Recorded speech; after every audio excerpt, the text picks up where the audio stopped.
Panja is one of thousands of taxi drivers in Bangkok, but he's got a unique problem. His wife became very weak while giving birth. He can't afford to pay for her health care, so she just rests at home, unable to look after their 6-week-old son. That means the baby's got to stay with Dad at work. Things weren't always so bad.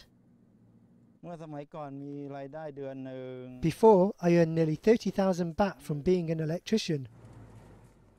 Right now, I have debt and struggle to pay it. My friend suggested I rent a taxi for money to support the family. The numbers for the economy issued by the central bank show Wasan isn't alone. More and more people are struggling to pay off debts but aren't earning as much. Farmers also aren't making as much because prices for agricultural products are lower. And Thailand's trading partners aren't buying as many of its exports because they haven't fully recovered from recessions themselves. It's the smaller companies like these storeholders that are suffering now that people aren't spending as much. It means that they, in turn, can't pay people as much, even though the government's increased the minimum wage. The government's also paying farmers more than the international rate for their rice.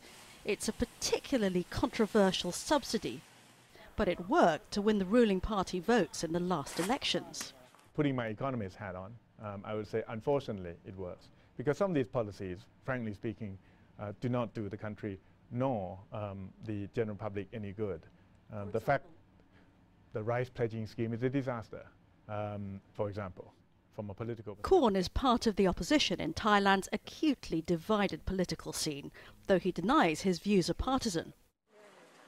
The government has promised its planned spending will make things better in the second half of the year.